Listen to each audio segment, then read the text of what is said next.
Hey, Stephen, it's great to talk to you again. Hey, You too. Liz, nice to Hi, meet you. it's nice to meet you. Stephen, we've interviewed on several of your movies and always a joy to talk to you. Thank you. You too. So I was really looking forward to this even before I saw the movie, but after I saw the movie, I was even more looking forward to it because it's such a charming movie. I just Thank love you. it. Watched it twice. Oh my gosh. Did I you had order? to Did go you to order my Italian wife. food after? Oh, you know what? We had lasagna the night after. I think I cooked spaghetti that night, and then the next night we had lasagna. Perfect. Love Perfect. it. Well, you're I welcome. was gonna tell you I would have probably gained about 20 pounds making that movie. By the way, I gained 30, so there you go. There you go. And I would have like gone to endless trip to the restaurant, like as research, like, we got to get it right. Yeah. But anyway, it's a treat to talk to you and to meet your lovely wife today. And especially over such a charming movie. I just think this is a kind of content that I like to cover and like to promote. And I think it's going to be a real gift to everybody. Thank you. Thank you. Tell me a little bit about the journey. Liz, I know you wrote it. Yes. At some point you probably read an article about what was happening there or something and said there has to be a story in this that we might explore for a film. Well, I actually was in a general meeting at Madison Wells Media, and they actually had mentioned to me that they had this life rights to this story. I had read the story years before in the article, and I was like, wait a second, I know that story. I'm like, you've got to let me come in and pitch on this, because I'm like, that is my family. I grew up in Jersey in an Italian-American family, and food was our main language of love. And that was really it. They let me come in, and the rest was history. I was just very, very, very lucky. Oh, that's awesome. What a great legacy too, to grow up in, like you say, because that's, it just makes you want to be part of it. Yes, When you- yes, yes.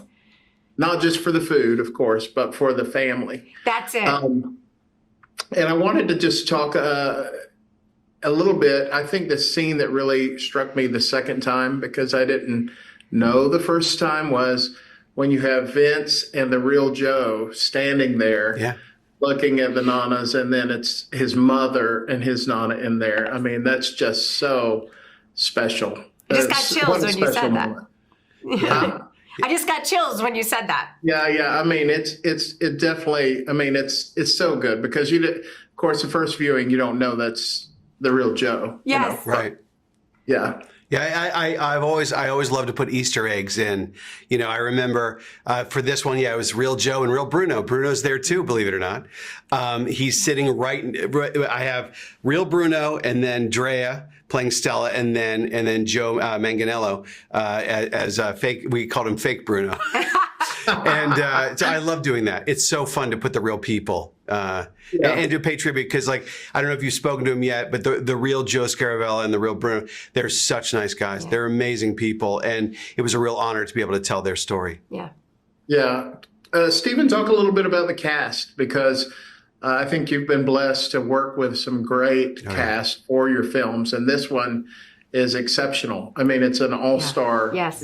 cast. Oh, Really, what a great ensemble. Yeah, I've worked with all-star cast before. I've never worked with an all-legend cast before. That's Right. like it's like this extra gear. And I got to say, the one thing that's amazing being a guy from Pittsburgh, that I still can't believe I'm lucky enough to do this job, is like, you do your job. You're like, okay, action. You go in there, cut. You walk in, you talk, and then you go back to the monitor. You go, did I just talk to those like? Did I just talk to those 8 actors? All of them are exceptionally good. And each one brought just like an autobiography of a lifetime of not only performance greatness, but also their love of family and their love of food. I swear that when the cameras were not running, when you're listening to Lorraine and all the Nonnas just talk about, I'll never forget this one moment. They all sat there and go, I miss my mom. I miss my mom too. I miss my mom. It was the most beautiful thing to watch them just talk about, not the business, not Hollywood, but like their families. and what this movie was all about. So it was so special. And my God, Vince and Joe and Linda and Drea, they were so exceptional. I mean, it's so cool that Vince, he's always been a great actor, but it's great that he showed this side of himself. I thought it was really special. Joe is, look, he has the abs, God bless him, but he's a hell of an actor too. So it was great. Yeah, and I think this movie, like Vince particularly struck me because it's such an understated role for him. Yes. And he seems like he's playing a character without a bit of contempt for anything. Yes. Like just a pure, innocent guy who's grieving his mother, And one of the things I also wanted to talk about was this movie is about loss, but it's not about loss in the way of, it doesn't like just revel in the darkness of it. It's like we're working through the loss and we're going to make something positive come out on the other side of it. We're going to do the honor of this memory. So either of you, if you want to talk a little bit about that theme of the film. Yeah, well, I very specific. I had lost my mother.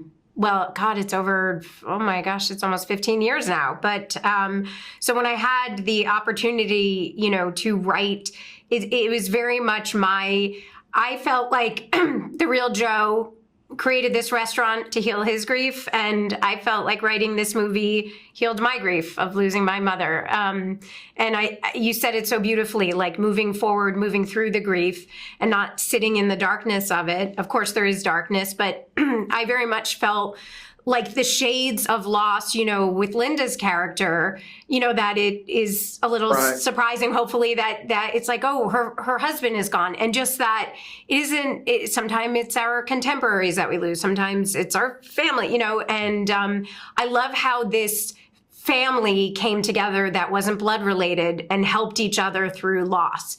And that what they gained was so much more than where they started. So, That was my definitely writing this movie has healed my heart and my soul in more ways than I can say. So I'll tell you quick because I don't want to run out of time. But a few years ago, I was working on staff at a church, and we would get messages from the community. We had a way of doing that, like they would write in and say. And we had so many less messages of loss that I actually created a group. Oh wow! And people came in. I'd never been a part of that group, but that group was so healing. And that's what I feel like with this movie. It's not to revel in it, but to acknowledge it, because most people don't want to acknowledge it. You don't want, you don't tap somebody on the shoulder and say, hey, I'm still grieving. But a group or a movie like this, which is able to, at least speak to that a little bit without just, going off the edge, let's say that. Yeah. Yes. Another question I wanted to mention, Stephen, as you know, we've talked a few times. I write from a faith and family perspective. And so this movie, there is an undergirding of faith with all the characters. It's not, there is a pronounced scene, the answer to the prayer, which was so cool, the direct, like 5-minute, if all our prayers could be answered that quickly, amazing.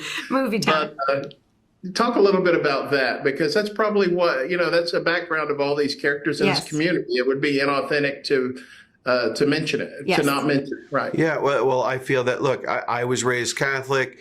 Liz was raised Catholic. And it's such a part of the Italian-American experience, so it's authentic that way as well. It was very personal to both of us and to a lot of the cast as well, obviously. They share that background. But also in terms of the prayer, what I loved about the movie was it showed the truth of the heritage. It showed the truth of the traditions, all the traditions, including the faith one. There is a priest who is at the repast dinner, in that one scene early on. And I thought that was really important, because too often I don't know why we separate things out sometimes, why Hollywood often does. To me, it doesn't make any sense. It's like so many people find comfort in this, especially when they're grieving. And you know, it was funny when you saying that beautiful stuff about grief, and I know what Liz was talking about. The thing that I talked about on set sometimes was, even in your darkest moment, even at a funeral itself, people, if you look at any eulogy, people tell jokes, right? They tell fun stories. They celebrate the life of the person. We do not revel in death. We almost never do. We celebrate life. And the entire movie is a celebration of this family, of this man who did this wonderful thing. And I know that you know, God's a part of all of it, as far as I'm concerned. So I really appreciate your question. Thank you. Well, it's always a joy talking to you, Stephen. It's nice to meet you, Liz. So nice to meet you. Look forward to the next time, Stephen. And I just did a eulogy last week, and it was full of jokes. So oh, see, there it is. There you go. Well, Exactly. I'm sorry for your loss, my friend. Yeah. thank you. Have a beautiful day. All right, Thank you. You too. Thank you so much.